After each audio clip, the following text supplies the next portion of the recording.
Today on Hands On Photography, we're going to take a look at how color can really just change the mood and the emotion of your art, whether it be a photo, whether it be video. We're going to take a look at just how powerful color can be and really grab the attention of all of those folks checking out your art. Y'all stay tuned. Podcasts you love from people you trust. This is TWiT. This episode of Hands On Photography is brought to you by Blueland. Blueland is on a mission to eliminate single-use plastics by reinventing some home essentials that are good for you and the planet. Right now, you can get 15% off your first order when you go to blueland.com/hop.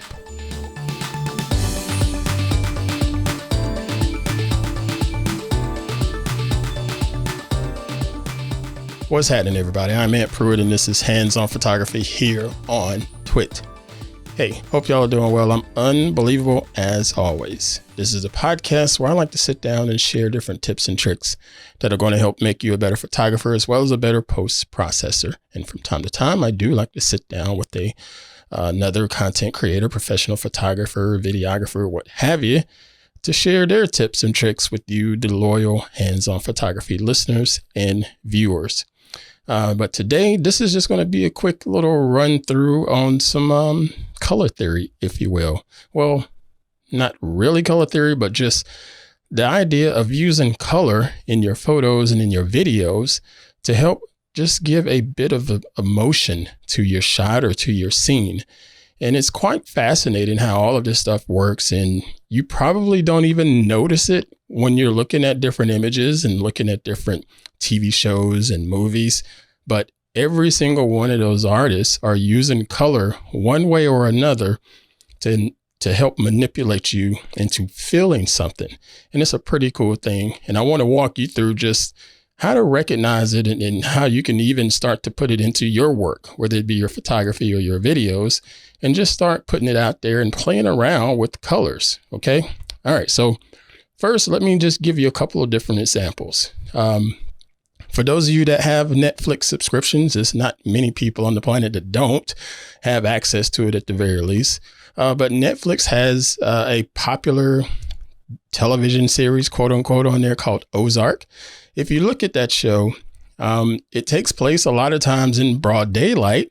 And every now and then it goes into some dark scenes because there's a lot of dark moments with people dying and things like that. But in the daylight, it still gives you the mood of an eerie, dark vibe. You know, the story, I'm not going to particularly spoil it for you, but the story is basically some regular people dealing with the drug cartel. And of course, you know, that's never going to just be a fun and rosy situation. So it's a bit of a dark, intense mood. And if you watch Ozark, when the first thing I noticed when I turned it on is the color coding, the color correction on it, and the color grading that's on it in particular.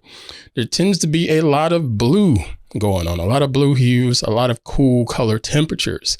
And that works perfectly because as you go through the different scenes of dealing with, I don't know, some henchman chasing after you for your life, that's pretty tense. And having it properly colored really does sell the mood of that. And another example would be not necessarily something on Netflix, but the movie Joker. Okay, now I know that movie was really controversial from a mental health standpoint. And let me go ahead and tell you firsthand, I am an advocate of the mental health awareness group.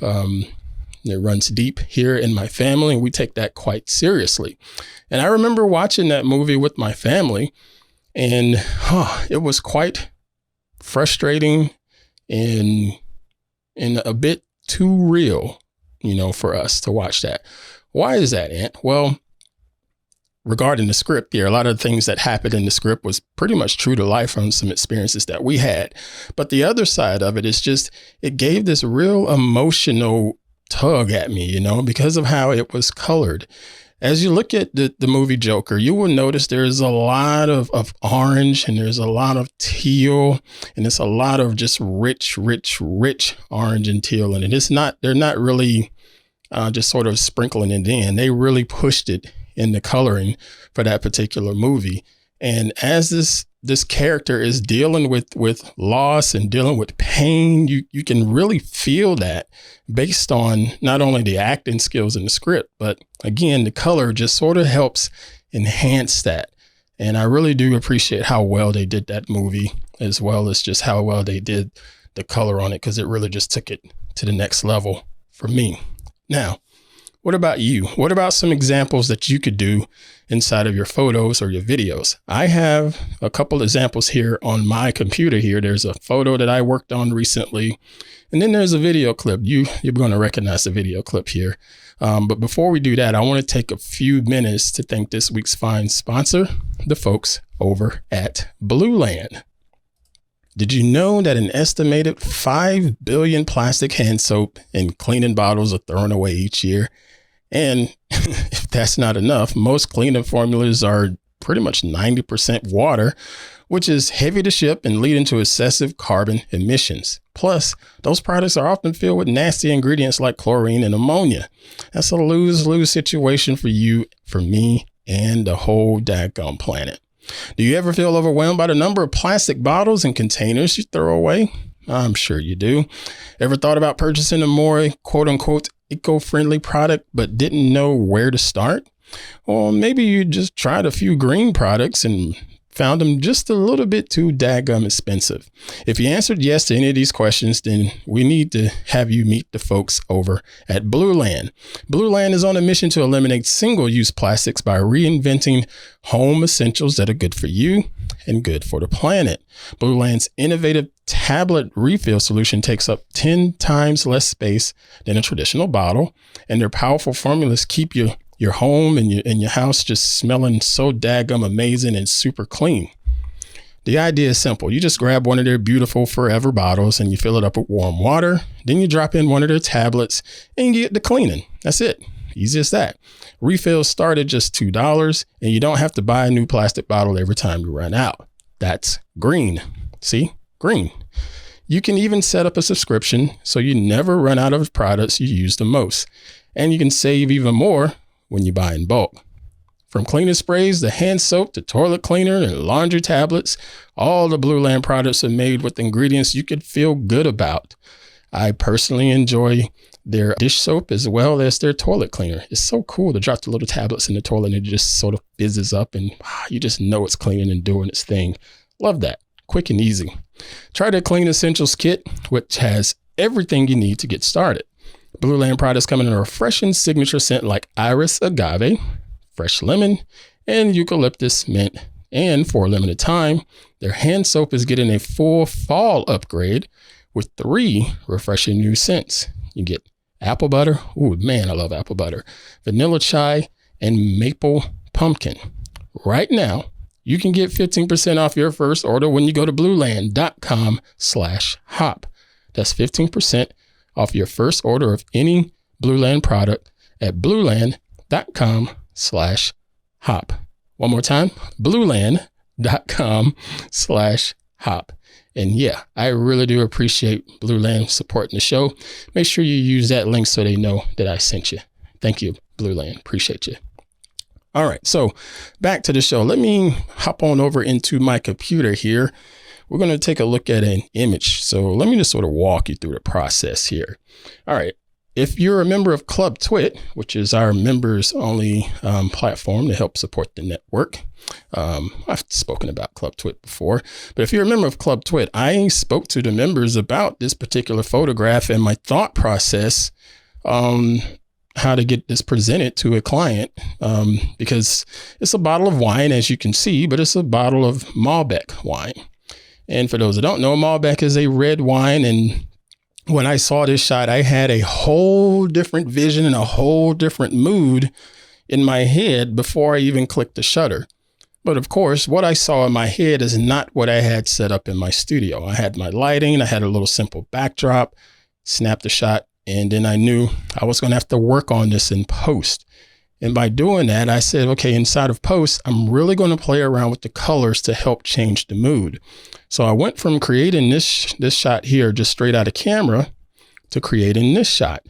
And as you can see, it totally changes the mood. You go from this whole light and airy, standard, static wine bottle shot that's got nice lighting, so on and so forth. Now, granted, it's a touch overexposed, but I'm not adjusting it right now. I'm leaving it at that. To this rich, warm, and just sort of a cozy, classic feel to a bottle of red wine. And all of that was just done based on colors. You can see the background. It's two totally different colors. I totally went in and just changed the background up to sort of match the mood that I was going for. So again, just play around with the colors to help give a certain emotion and give a certain mood to your art. Now, next, I want to hop on over into Premiere Pro. And this is a piece of footage that, we've already talked about before on a previous episode of Hop. And this is just a man sitting at a desk, got the soldering iron out and just doing this creative thing. And when I looked at this shot, I was thinking, okay, now this could be a cool image to play around with, a cool set of frames to play around with. Why? Because it could sort of go both ways. This is someone that's in their basement workroom, what have you. You can turn that into a cheerful, someone's just learning or playing around with their new toys kind of thing, or into something a little bit more sinister. This is someone down here in their dark workroom and they're plotting to build this sinister drone or something other, and all of that can be done based on color. So let's play around with this one. This is the standard view of it right now. I've already done a rough processing of it over here previously, but we'll do this here live. So let's go ahead and grab some adjustment layers and just sort of play around with this. So let me take this adjustment layer, add it on to the timeline, and I'm going to go over into my Lumetri color panel here inside of Premiere Pro. Okay, so let's make this really, really bright and airy and just cheer this up a little bit. As I'm looking at this scene in the background, we got, again, the dark shadows over here, dark shadows on the right. There's clearly some tools back here on this rear wall, but they're sort of hidden in the shadows. Let's bring all of that stuff up. And then we have these practical lights here, one over the top of his head and one in the background. Let's bring all of that up. It's just so dark in there. So first thing we can do is just bring up the exposure like so. Let's bring that up a little bit. We can bring up the shadows a little bit. And you just look at that right there. That's already starting to look a little bit more cheerful just from lifting the shadows and bringing up the exposure. We can now even see that there's a red bicycle in the background, and little pops of color like that tends to give a happy, cheery mood, especially something red and shiny like that. But let's play around with it just a touch more. I want to warm this up, so essentially taking the regular normal white balance that we have going on here and warming it up to make it just look a little bit more inviting. I can just grab this little temperature slider over here if I want and just push that up, but it's not really giving us the same effect. So what we need to do is dive into the color grading tools down here in Premiere Pro, go to these color wheels, and you got, we talked about this when we were analyzing scopes. You have your shadows, midtones, and highlights. So let's play around with the highlights, and I'm just going to drag this highlights color wheel closer to the orange. Just really, really warm it up like that, and you can really push it and then just pull it back to where you find a bit of a happy medium, something like that. And if I do a little bit of a before and after, let's see what this looks like. So we turn this off. This is before. My computer's tried to freeze on me. And then this is the after, like that. Just a little warmer, a little bit more inviting. Maybe if I even take the shadows and warm the shadows up some too, just a touch. And then I will balance it out in the midtones. No, actually, let's use the midtones and warm them up because the midtones tend to affect the skin. Remember, we talked about that on episode 149 or so too. So now I'll take the shadows, cool the shadows off just a little, just for a little balance. And take those midtones and highlights all the way up to something fairly warmer. Okay. So now again, this is looking way more inviting. Whoops, I pushed those midtones a little too far. Now that I look at it. There we go. And yes, don't pay attention to my scopes because I'm clipping over here on the right. I know this, but I'm trying to overdo it because it's hard to see these things inside of a podcast viewer, if you will. All right, so what we have now, if I turn this off, this was the before.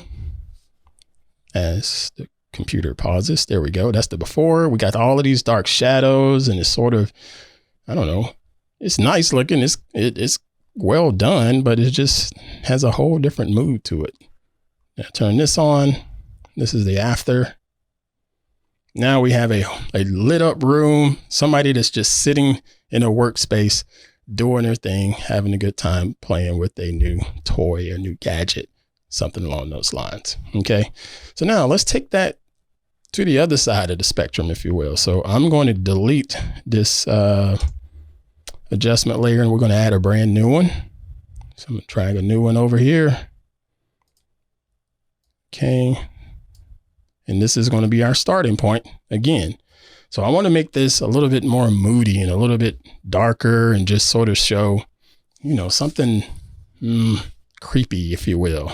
Some creepy dude in his basement working on God, who knows what. So let's go back to our Lumetri color panel. And instead of going on the warm side of things, I want to go cool and dark. So let's take the exposure and I'm going to lift the exposure up just a little, but I'm going to take those shadows and just play around with them and see how they look. I'll pull the shadows up just a touch. Yeah, like that. Then I'll take the exposure back. So yeah, let's keep the exposure balance. Pull the shadows up because I still want to see some details in those shadow areas, but I'm not necessarily trying to light up the whole room. Okay. So that's looking decent so far. Let's give it a little contrast to make everything sort of pop. Good. I think that's working better there. So we got a decent starting ground. And then again, we'll just go down to our color wheels here. Shadows, midtones, highlights. Let's play around with that. So let's really get in the shadows here and just make it cool and dark. So I'm going to drag it over to the blues like so.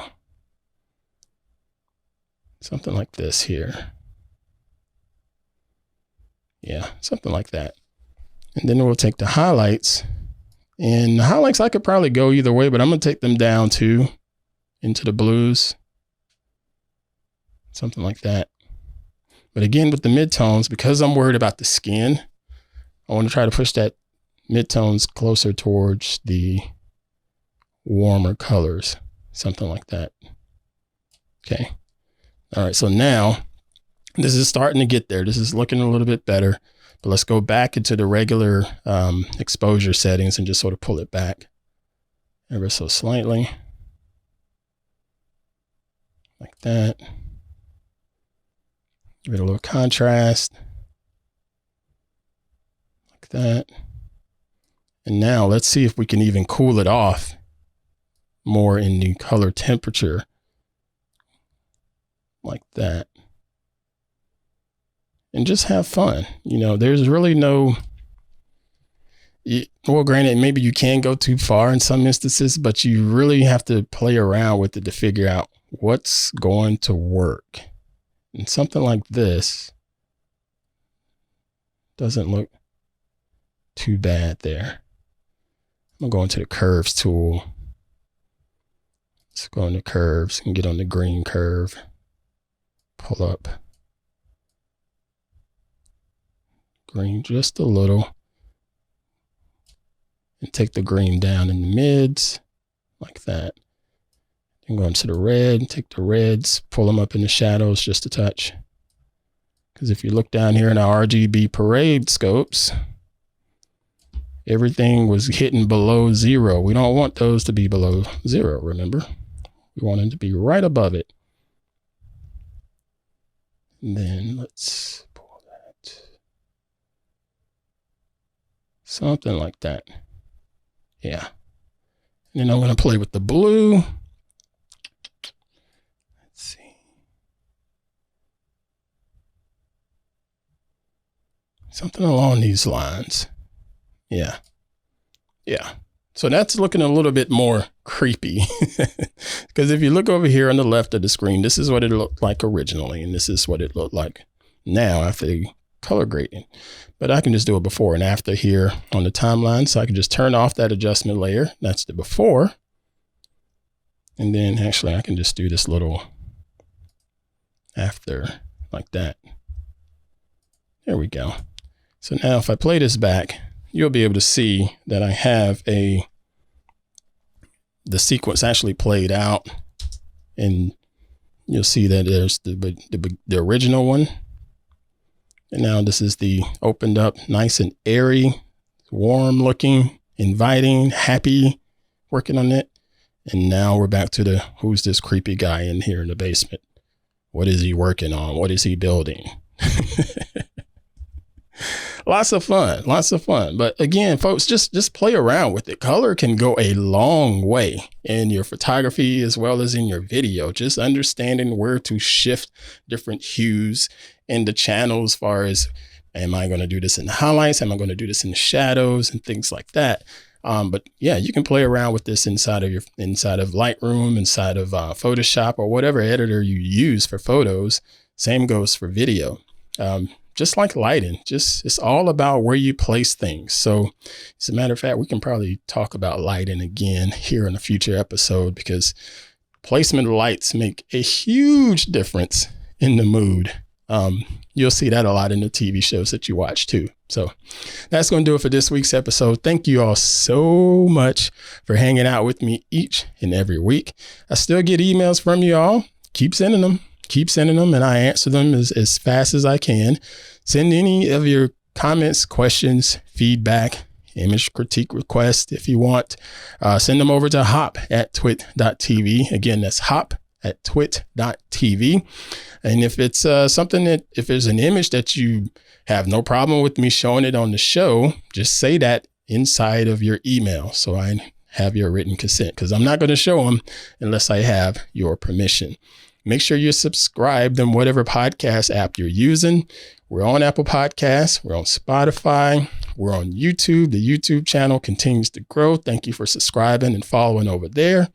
Hey, give us a 5-star rating if you're inside of Apple Podcasts or whatever it is you use for the podcast. If they have a rating system, rate us. And if you're on YouTube, do the like and share and all of that magical stuff. Or just check out the website for the subscription options, twit.tv/hop. It's twit.tv/HOP. All right. Thank you again for the continued support. Thank you to my man, Mr. Victor, for making me look and sound good each and every week. Hey, safely create and dominate. Now get out there and start playing around with your color grading. Y'all take care. Hey there, I'm Micah Sargent. Look, as a geek myself, I feel it's only fair if I admit something. We can be kind of hard to shop for. So what do you get for that geek in your life who has everything already? Well, a Club TWiT gift subscription, of course. TWiT podcasts keep them informed and entertained with the most relevant tech news podcasts available.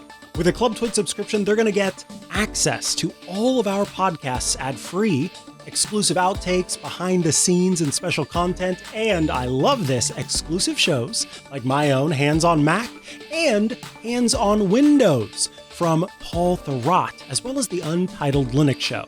So purchase your geek's gift at twit.tv/clubtwit, and they will thank you every day.